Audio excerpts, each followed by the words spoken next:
দর্শক, সুনামগঞ্জের জগন্নাথপুরে পশু লড়াইয়ের বন্ধ করতে মুসলিম জনতার বিশাল সমাবেশ।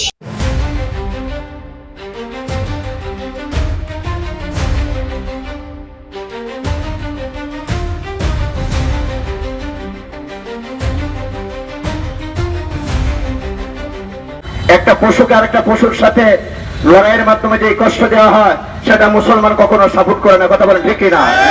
সুতরাং সেই উদ্দেশ্যে আমরা এখানে জমায়েত হয়েছি। শুনতে পাচ্ছি যে জগন্নাথপুর পৌর শহরের বিভিন্ন এলাকায় ষাঁড়ের লড়াইয়ের ব্যবস্থা করা হচ্ছে। আমরা প্রথমত এটা ধিক্কার জানাই এবং নিন্দা জানাই যে এটা সম্পূর্ণ অনিসলামিক একটি কর্মকাণ্ড। আমরা শুধু ষাঁড়ের লড়াই না, সকল অনিসলামিক কর্মকাণ্ডের বিরুদ্ধে আমরা কথা বলতে চাই। আমরা এই এলাকার সুন্নি মুসলমান এই পয়েন্ট থেকে দাঁড়িয়ে আমরা বলতে চাই যে ষাঁড়ের লড়াই দুটি পশুকে দিয়ে যেভাবে হিংস্র কাজ করানো হয়, এটা কোনো সভ্য সমাজ এটা বরদাস্ত করতে পারে না।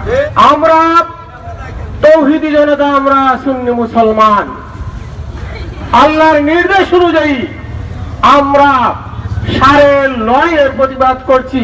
কোন অবস্থাতেই আমরা জগন্নাথপুরের মাটিতে এই বেহায়াপনা হারাম খা ষাঁড়ের লড়াই করতে দেব না ইনশাআল্লাহ।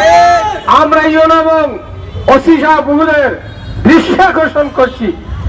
আমি জগন্নাথপুরের প্রশাসনকে উদ্দেশ্য করে বলতে চাই, এই জগন্নাথপুরের প্রতিটি অঞ্চল আল্লামা সাহেব কিবলা ফুলতলির পদধূলিতে ধন্য।